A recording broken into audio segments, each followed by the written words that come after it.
My name is Sarah Thompson. My life has been turbulent from the moment I was born.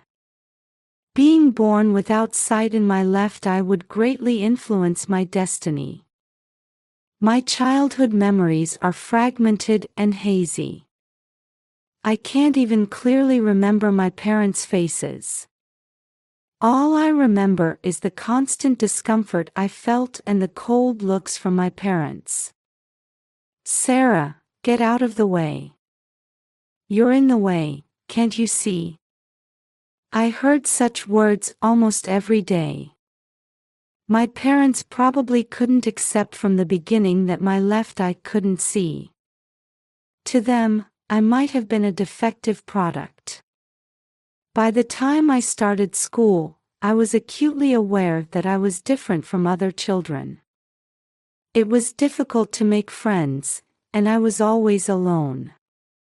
The teachers were kind to me, but I felt it was out of pity.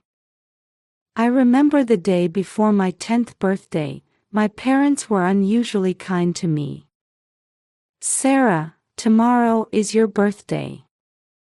We'll take you to a special place. I felt a small hope at my mother's words. Maybe this would deepen our family bond. That's what I thought. The next day, we drove for a long time. I desperately observed the changing scenery outside the window with just my right eye. The lush green cityscape gradually changed to a desolate desert landscape. "We're here, Sarah," my father said. When we got out, the scorching sun enveloped us. Looking around, all I could see was sand and rocks stretching to the horizon. "Wait here. We'll be right back," they said. With those words, my parents got into the car. I heard the engine start, and the car drove away. I continued to wait there as my parents had told me. 1 hour, 2 hours. Even as the sun began to set, my parents didn't return. How long did it take me to accept the reality? I had been abandoned by my parents. In the middle of the Arizona desert on my 10th birthday. I cried until my tears dried up. Then, I started walking to survive. Not knowing where I was heading, I just kept walking desperately. My throat was parched, my feet were buried in the sand, and my whole body ached from sunburn. Night fell, and the cold seeped into my bones. The starry sky was beautiful, but I had no leisure to enjoy its beauty. I laid my exhausted body on the cold sand. "Someone, help me," I mumbled in a hoarse voice as I lost consciousness. When I opened my eyes, I was on a soft bed. An unfamiliar pattern on the ceiling. The smell of disinfectant tickling my nose. I quickly realized this was a hospital. "Oh, you're awake," said a kind voice. I turned to see a woman in a white coat standing there. "I'm Mary Wilson. I'm the wife of the pastor who found you." Mary gently held my hand. Tears involuntarily fell at her warmth. "It's okay, you're safe now." At Mary's words, I finally let out a sigh of relief. But the next moment, fear struck me. The police. My parents. My voice was trembling. Mary let out a deep sigh. "We've contacted the police. We reported it as soon as we found you. As for your parents, they haven't been found yet." At that moment, the door to the hospital room opened, and 2 police officers entered. "Hello, Sarah. How are you feeling?" A kind-looking female officer spoke to me. I nodded slightly. We have some questions about your parents. Could you tell us what you remember, as much as you're comfortable with? The male officer said. With a trembling voice, I told the officers everything I could remember. Being taken to the desert, my parents leaving, being left alone. After I finished talking, the female officer gently placed her hand on my shoulder. You did well, Sarah. You're brave. Don't worry, we'll find your parents. After the officers left, Mary hugged me. It's okay, Sarah. We'll protect you from now on. A few days later, I was discharged from the hospital. My parents still hadn't been found. The police were continuing their investigation, but there seemed to be few leads. The Wilsons, in cooperation with Child Protective Services, decided to take me in temporarily. Sarah, this is your home from now on, Pastor John said. His voice was full of love. At first, I was confused by the unfamiliar environment. But the Wilsons' love was real. They never made an issue of my left eye not being able to see. Sarah, your eye is special. It's a gift from God, Mary would often say to encourage me. At school, with the Wilsons' support, I gradually made friends. The teachers were also careful to accommodate my disability while providing thorough instruction. Sarah, you have wonderful talent, my English teacher praised me. I was truly happy when I heard that. I loved reading and immersed myself in the world of literature. When I entered high school, I became passionate about student council activities. Using my own experiences, I launched support programs for students with disabilities. Sarah, your actions are inspiring many people, Pastor John proudly watched over my activities. As the time for college approached, the Wilsons fully supported my dreams. Sarah, your future is bright. Whatever path you choose, we'll support you. Mary's words filled me with deep gratitude. Looking back, 8 years had passed since that incident in the desert. My anger and sadness towards my parents had gradually faded. Instead, my feelings of gratitude towards the Wilsons had grown. Dad, Mom, thank you. I started calling them that. They were more than real parents to me. I decided to major in political science in college. I wanted to have the power to change society. That's what I thought. Sarah, I'm sure you'll be able to help many people. Pastor John's words made me nod strongly. I was filled with a mix of excitement and anxiety about the new life that was about to begin.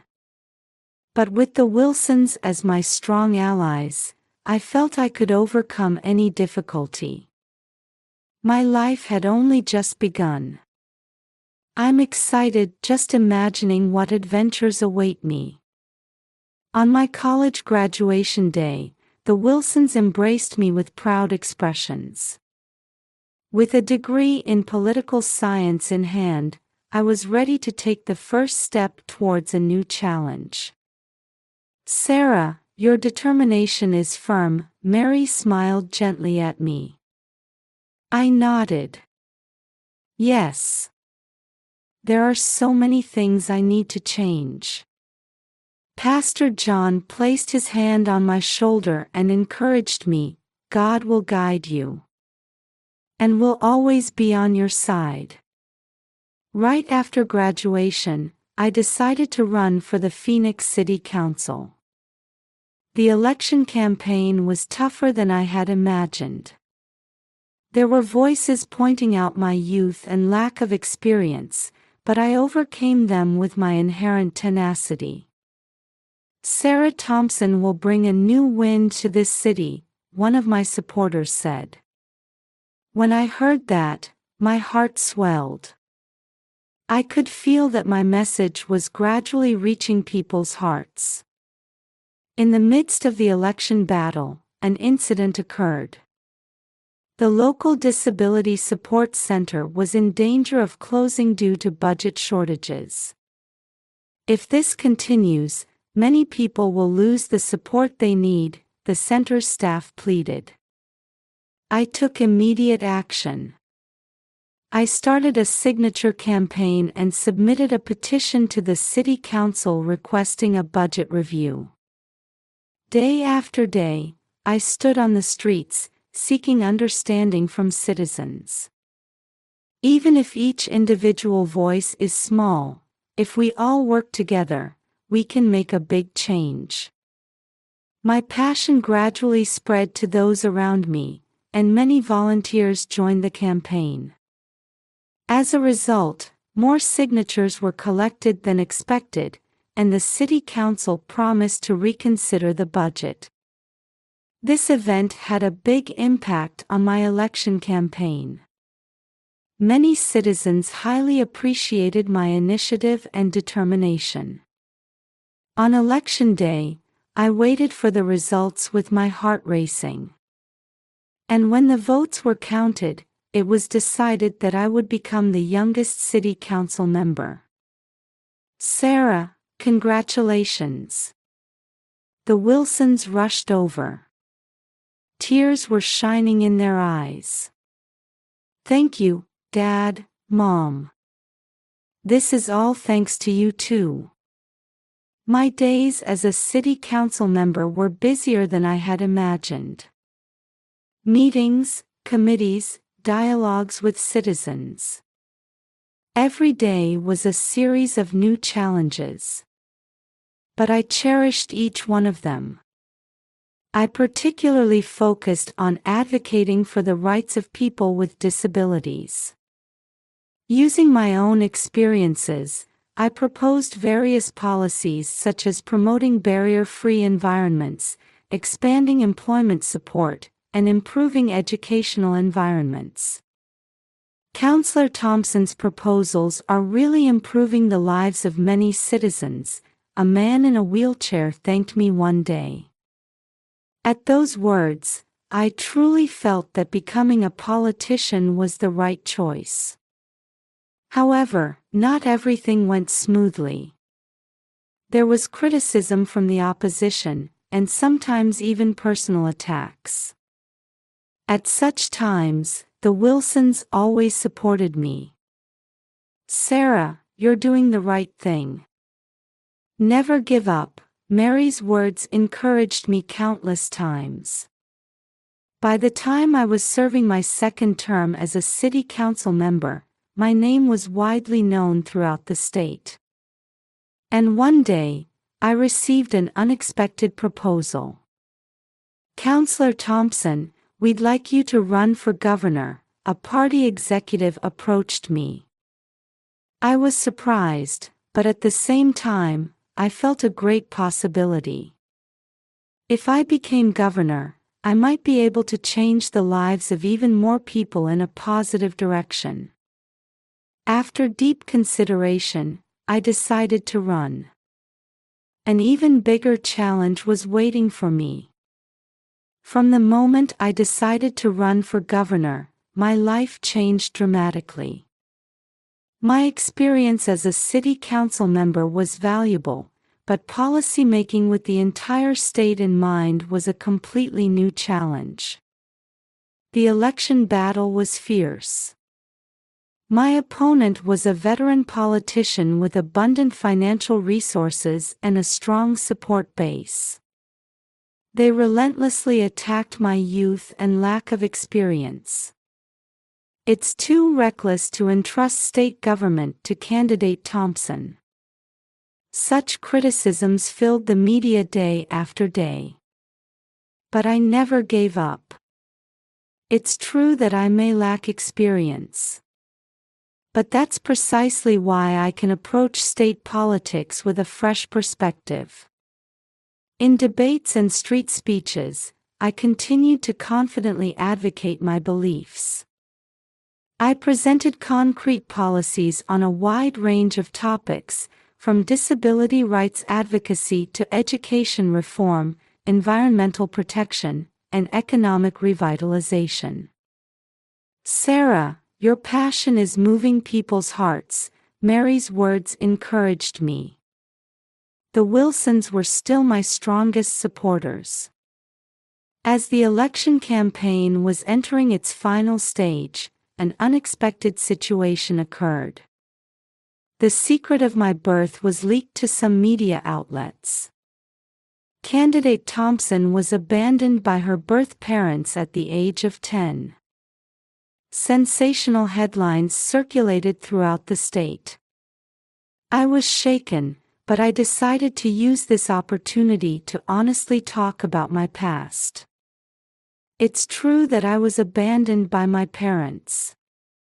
But I was blessed with wonderful foster parents and have come this far supported by many people. This experience is the driving force behind my politics. Contrary to expectations, this confession resonated with many voters. My life story of overcoming hardships touched people's hearts. On voting day, I waited for the results with a prayerful feeling. And as the vote count progressed, a surprising fact became clear. I had won. Sarah Thompson decided as the next governor of Arizona. Seeing my face displayed on the TV screen, I couldn't help but shed tears.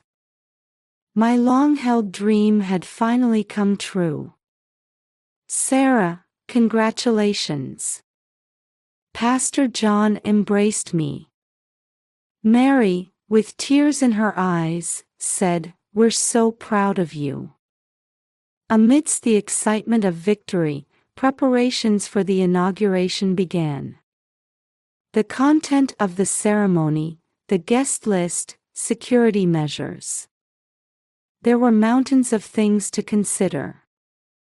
And finally, the day of the inauguration arrived. A large crowd of citizens had gathered in the square in front of the Arizona State Capitol. I took deep breaths, trying to suppress my nervousness. "Are you ready, Governor?" an aide called out to me. I nodded and headed towards the podium. "Citizens of Arizona." My voice rang out clearly through the microphone.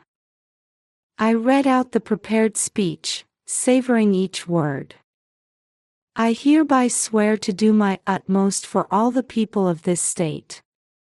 Just as the speech was reaching its climax, suddenly, a commotion broke out in the audience. I paused my speech for a moment. And then, two figures emerged from the crowd. At that moment, my body froze. Although they had aged, there was no mistaking those faces. They were my birth parents. "Sarah. It's us." My mother's voice faintly reached me. It was the first time I had heard it in 28 years. My father stood silently, but his eyes were fixed on me. The venue was in an uproar. Security personnel were trying to approach my parents. My mind went blank. I couldn't think of how to respond. At that moment, my eyes met with the Wilsons, who were sitting in the front row of the audience. They nodded quietly at me. That gesture brought me back to my senses. Taking a deep breath, I turned back to the microphone. "I apologize for the interruption. Let me continue my speech." My voice might have been shaking a little. but it never broke. My life has not been an easy one. However, all of those experiences have shaped who I am today.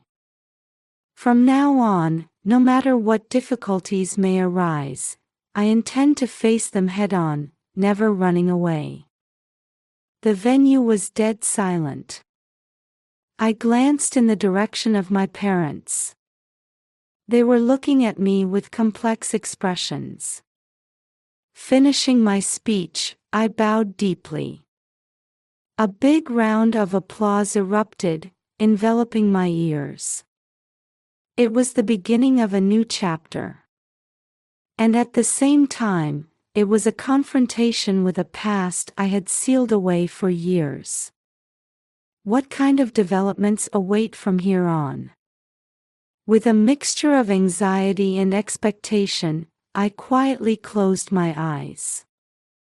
After the commotion of the inauguration had settled down, I let out a deep sigh in my office.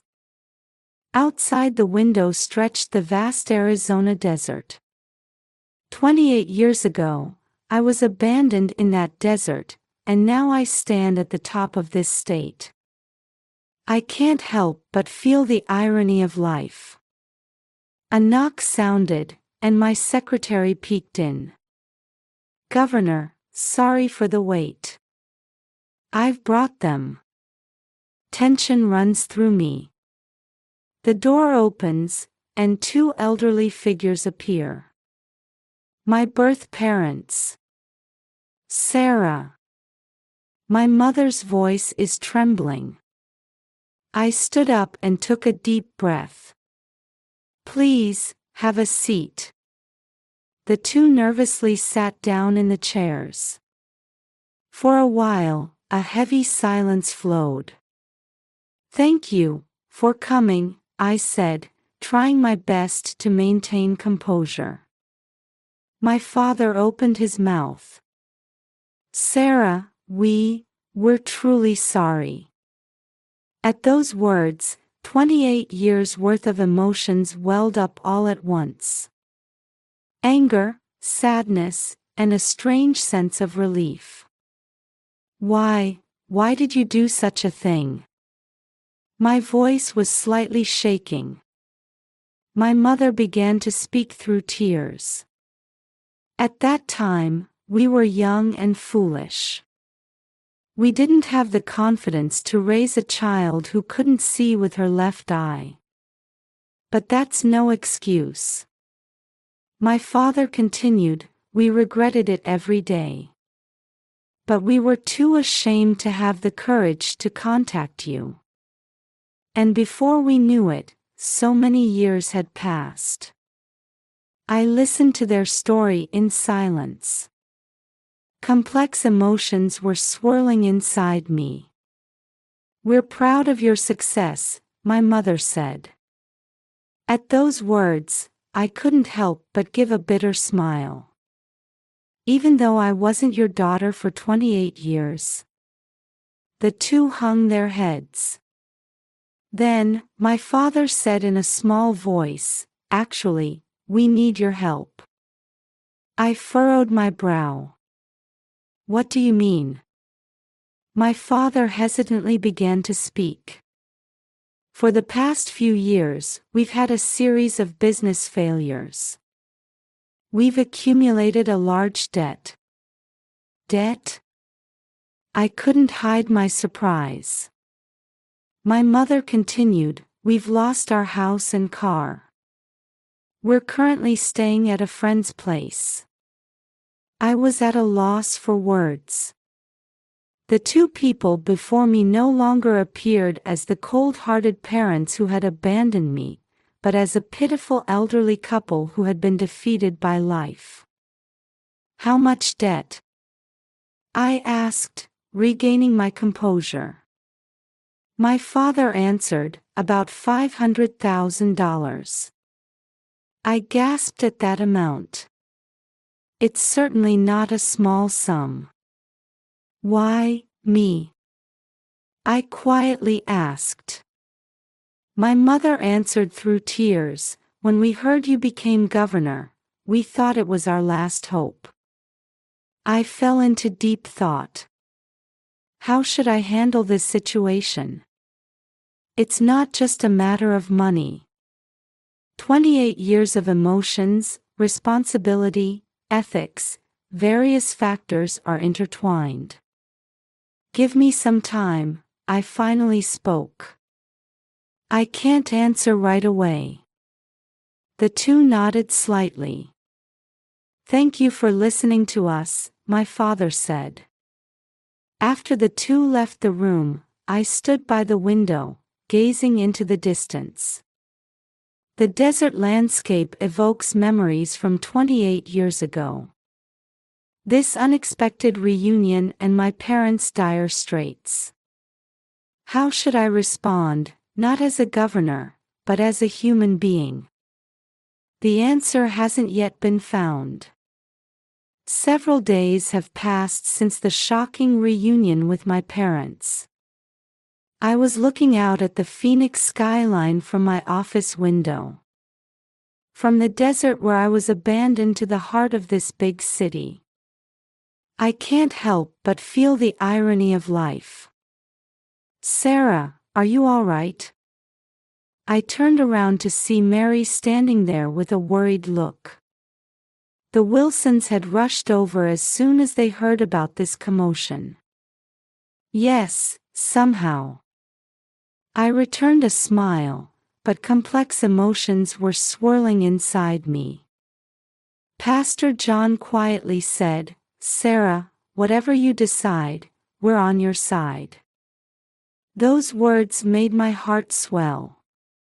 For 28 years, these two had been my real parents. Love, education, and life guidance. They were my benefactors who had given me everything.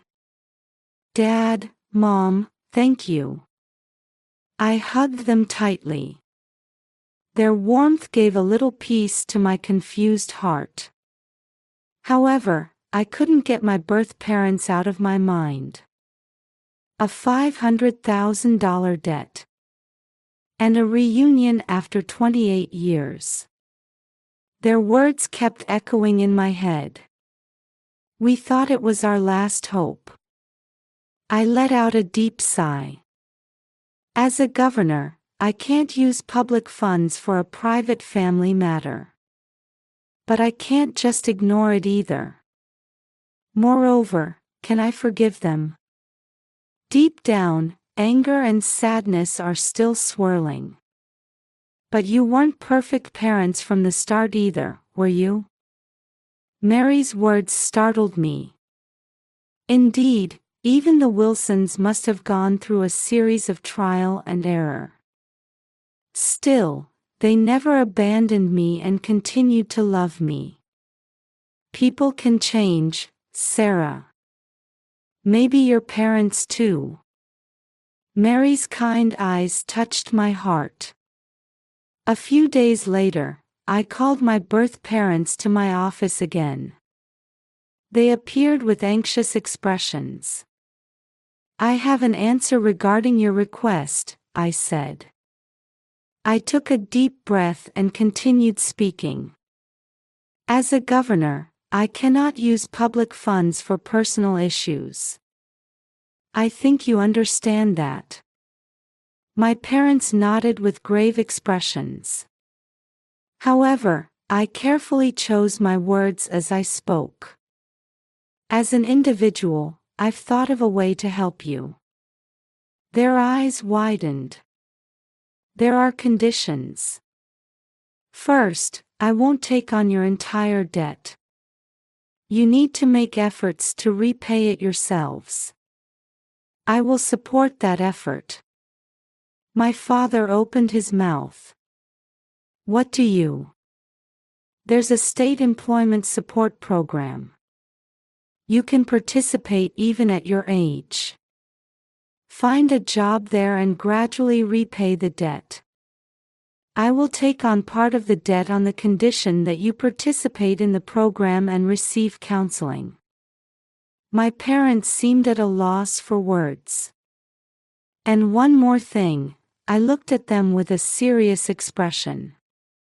This is the beginning of a new relationship. We can't change the past. But what we do from now on is up to our choice. Tears welled up in my mother's eyes. Sarah, thank you. We won't betray your trust, my father swore firmly. I nodded quietly. I don't know if this is the right decision yet. But people can change. I decided to believe that. As I watched my parents leave the room, I whispered in my heart. Dad, Mom. It was a word of gratitude to the Wilsons. They were the ones who gave me the courage to make this decision. Outside the window, the strong Arizona sunlight was illuminating the desert. As if heralding the beginning of a new chapter.